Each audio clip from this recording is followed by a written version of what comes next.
Hi everyone. I wanted to do a quick summary of the stuff that I thought was kind of important for gravitation, and since I didn't talk about that and I've had a couple requests to go over it. This is what I think is the key point in gravitation, which is Newton's universal law of gravitation. And this just says that the force between two objects from gravity is the product of Newton's gravitational constant, big G, times the product of two masses, m1 and m2, divided by the distance between them squared. And we'll usually use the value r for this part of the lecture. G is a physical constant. It is thought to be the same everywhere in the universe, likely over all cosmic time. And in MKS units, it has this value of 6.67 times 10 to the negative 11. And here I've used SI base units for the value.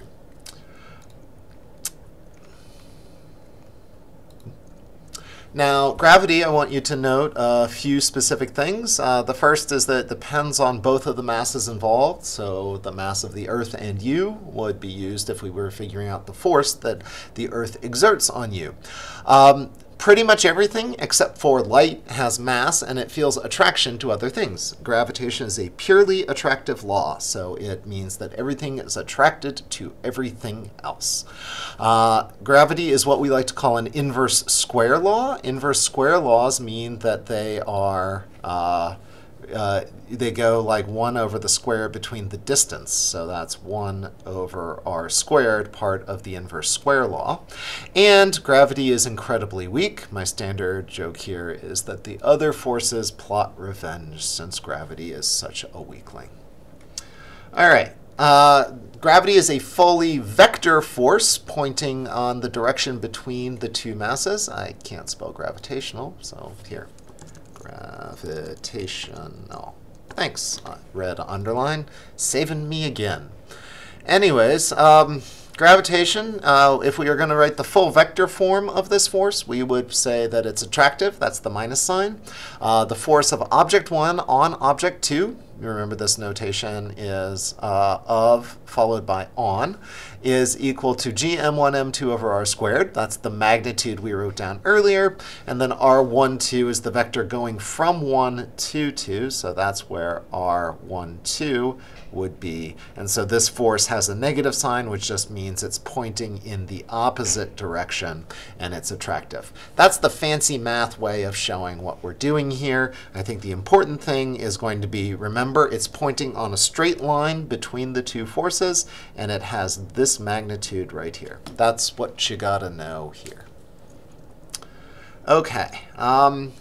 We also know that the gravitational force sets the local acceleration. We've been using g equals 9.81 for this entire course, and the gravitational force is actually, if we say that mg is equal to g, mass of the Earth, over m, divided by the radius of the Earth squared, this group of constants, g, mass of Earth, radius of Earth squared, it actually comes out to be 9.81 meters per second.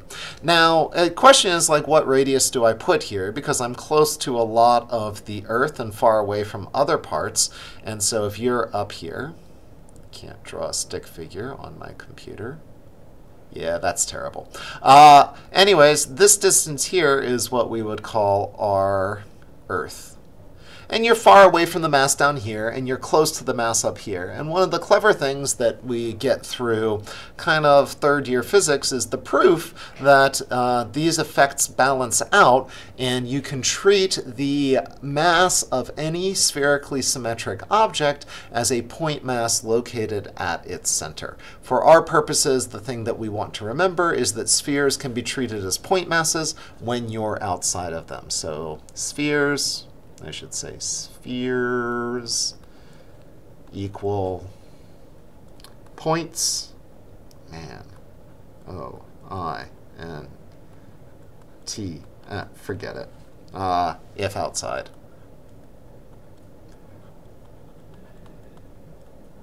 Yoo-hoo. All right. I don't know why I'm belaboring this point. Anyways, if you're outside the sphere, you can treat it as a point mass. All kinds of fun. Let's get rid of that terrible writing and go on to this next exciting slide. Well, I figured I'd give you a clicker question. Get out your clickers. You won't get any points. A satellite in orbit 100 kilometers above the surface of the Earth. The satellite's pre-launch weight is measured on the ground. The magnitude of the force of gravity on the satellite in orbit is... Let's play some exciting music here. No, I'm bored. Okay. Anyways, it's going to be slightly less than its pre-launch weight because that is only going to depend on... oops. Whoa, freaky.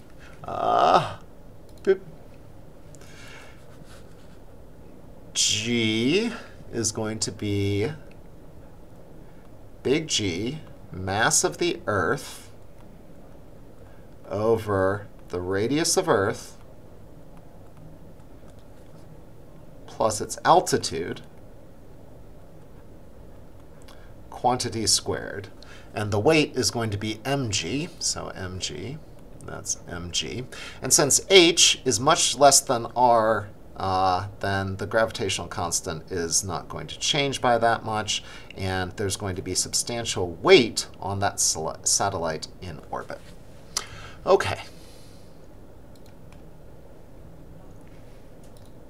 And here's a little table of how that works, is that the gravitational constant changes based on your altitude here, measured in kilometers. And as we go from 1,000, 2,000, all the way to 50,000 kilometers, the gravitational constant drops down to 0 as this h gets large compared to r. One of my favorite conceptual questions is about astronomers in space, or astronauts in space, and asking whether you would feel zero gravity. And the answer is really no. When we talk about astronauts being weightless, they still have a weight, and that's used as kind of a sloppy shorthand for being in what's called free fall. And the reason why this is that you actually feel accelerations. If you've ever jumped off the high dive, that kind of oh crap feeling you get when you fall is your body reacting to accelerating suddenly, because at the end of sudden accelerations tend to come sudden decelerations. So your body is getting ready for impact. And that's why you get a little adrenal dump when you start to fall. So you're perceiving accelerations, and you'll usually feel that unless you, say, are sitting in a chair and you have a normal force opposing your motion and you are not accelerating. But in space, there is a lot of gravity running around, but there is not much opposition, and so objects are constantly accelerating around, and they're usually accelerating around in circles. So we think that the moon does not fall to the Earth because A, it generates a gravitational force equal and opposite the Earth's pull. The net force on it is 0. It is beyond the pull of Earth's gravity, or is being pulled on the sun and planets as well as by the Earth, or all of these answers are terrible. I can't sing either. Well, the answer is all of these answers are terrible. None of the above.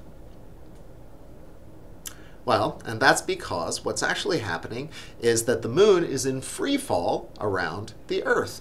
And really, what we're using here is gravitation as a force that provides a centripetal acceleration. Here's the Earth going around the sun, and if I were calculating the force on the Earth from the sun, I would do G m sun, mass of the Earth, times the separation between them, quantity squared. And I would say, well, that force is going to be the mass times the centripetal acceleration, which is v squared over r. And I actually solve for how fast the Earth would be going around on a circular orbit. So gravity is pulling inward, and that provides, that's supposed to be pointing towards the sun. That force is providing a centripetal acceleration, and then the Earth continues on around. Astronauts feel the same thing in orbit around the Earth. They are constantly sort of being pulled towards the center of the Earth, but falling around it. So when we say weightless, that's kind of a sloppy use of language. It is better to say that they are in free fall.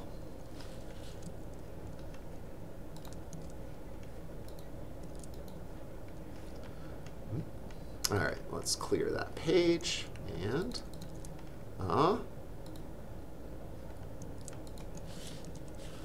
go to the next slide. Okay. Next thing, I think last thing we need to talk about is energy and gravitation.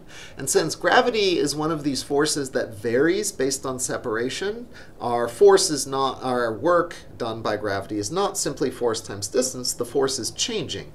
So we have to actually work out what the potential energies from gravitation are by treating this variation in the force. That requires calculus. We're not going to do calculus, so I'm just going to assert that the change in gravitational potential energy is just going to be the difference in gm over initial radius minus gm times m over final radius. And if that initial radius is very far away, so the object is sort of really stretched out away from the Earth, then we will have to say, then we will get this sort of standard 0 point for gravitational energy. This part will go, oops, wrong button.